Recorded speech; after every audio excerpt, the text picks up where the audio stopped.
Welcome back, ladies and gentlemen. Last time we began our journey from the 9-to-5 grind to entrepreneurship, laying the groundwork for a new venture. I know it was rather philosophical, and I understand you're eager for more details. Today we're diving deeper into brand development, product ideation, and prototyping. Plus get ready for a groundbreaking idea that blends tradition with modern innovation. Without further ado, let's jump into the second episode of our journey together. I'll get into the idea in a sec, that's not important right now. First off, I'd like to share my roadmap, which is very important at the beginning of such a journey, and I strongly recommend doing something similar. Plan your step before you jump into anything. So my roadmap has 6 simple phases. Phase number 1, that's the research. We've got to figure out who our audience is and check out the competition. Maybe you ask why. It's simple. We need to know if anyone out there would actually buy our stuff and if there are already others doing that. Phase 2, that's the brand development. A killer brand story can really help sell a product. So I need to think about my values and concepts that I'm going to wave into my selling game plan. When I'm going to come up with a name for my company and maybe a logo too, though that's not a biggie at the start and I don't recommend spending too much time on that. By the way, if you stay with me till the end of this episode, I'll show you a quick tip on how to create a name and a logo in a few seconds and totally for free. Phase 3, that's the product development. Here's where the fun kicks in. I'll be sketching out, designing, and drawing here. I try to keep up with what's hot in the market. Finally, I'll start making some prototypes. And testing the product is also the key. I got to make sure it can take a beating, looks good, and people want to buy it. And last but not least, I just think about where I'm getting all materials from. Phase 4, getting the product to people. So I'm going to set up an e-shop, and here every little detail counts. I mean the look, the colors, the product pictures, descriptions, and even how folks pay and get their stuff delivered. And once the website's up, I'll test it out. I'll ask my family, friends, and anyone else to give it a once over. Phase 5, marketing and social media. Once that e-shop's live, it's all about getting the word out. Facebook, Instagram, TikTok, you name it. Without some ads, no one's going to even know your site exists. This will, at least for me, be one of the most interesting chapters. I'll try to grow organically and also with paid ads. So stay with me and watch the experiments in this area. Phase 6, customer service and building the community. Alright, so now I'm selling the product. One might say that's it, but I don't think so. This is where the real work starts. Every customer matters, so we've got to set up ways for them to reach us. We must make sure they know all about returns, exchanges, and warranties. And we can't forget to keep building a community around the product. Seems simple, right?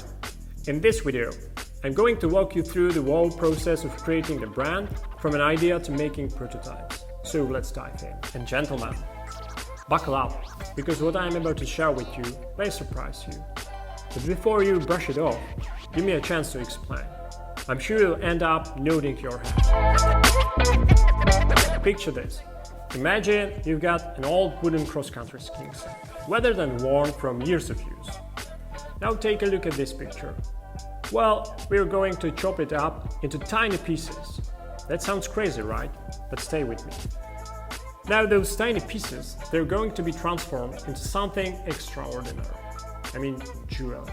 Yes, you heard me right. From an old, unusable ski to shiny new rings. And let's take this idea even further. It's not just going to be turned into rings on its own. No, we're adding a twist, a touch of modern artistry. Here's how it goes. We're going to combine the aged wood from the ski with a 3D printed material. Yes, you heard that right. We're blending the rustic charm of the old with the sleek, modern feel of 3D printing. And now before I dive into the details, let's address something. I can almost hear some of you thinking, is this idea even worth it? Well, think again. This product has potentially millions of customers, and the initial risk to produce the first batch is almost zero. Consider this. All you need are a few old skis, which you can often find for free or at a minimal cost, and a 3D printer. With these simple resources, you can create something truly unique and marketable. The beauty of this concept lies in its simplicity and accessibility. You don't need to have the investment or specialized equipment to get started. It's about taking some discarded and transforming it into something valuable. And moreover, let's not forget the current trend towards recycling and eco-friendly practices. Consumers are increasingly conscious of the environmental impact of their purchases. By repurposing old skis into stylish jewelry, we're not only creating desirable products, but also contributing to a sustainable future. So before you dismiss this idea, think about the endless possibilities it presents.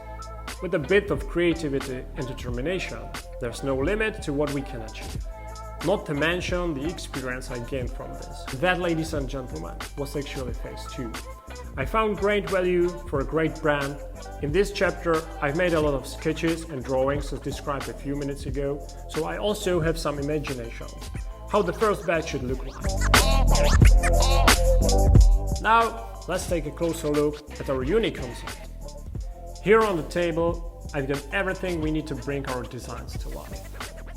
3D printer, filaments, bandsaw, grinding machine, sandpapers, clamps, small tools, cleaning agents, oil, and boxes. And that's it. You really don't need equipment costing thousands of dollars. I acquired all of these from local shops like Hornbach or Lidl. From 3D printing to handcrafting, we've got it all covered. But first, let's jump into the digital realm. Here's where the magic begins. With the help of this CAD software, we can design our pieces with precision and detail. Also, you don't need to spend money here. Below you can find a list of free CAD software that you can download. And if you are not familiar with it, you can find millions of tutorials on YouTube. And believe me, to create a 3D ring or similar simple shapes, you don't need to study mechanical engineering for 5 years as I did. Anyone can do that. Once our design is ready, it's time to bring it into the physical world. So let's move to 3D printer. And here we go. Our design taking shape layer by layer. If you are afraid of 3D printing and you think this requires some engineering background as well, I must correct you. Just a few weeks ago, I didn't even know how to turn this printer on.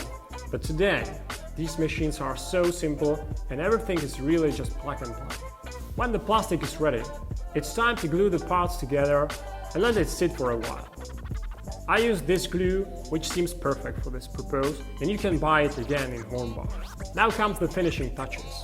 We want our pieces to be perfect, so it's all about refining every detail. This grinding machine is one of the cheapest in the market and works perfectly. We will see how long will it survive. The first batch is not bad, but still not perfect. Iteration after iteration, we're getting closer to perfection. And here it is, ladies and gentlemen, our first sellable collection.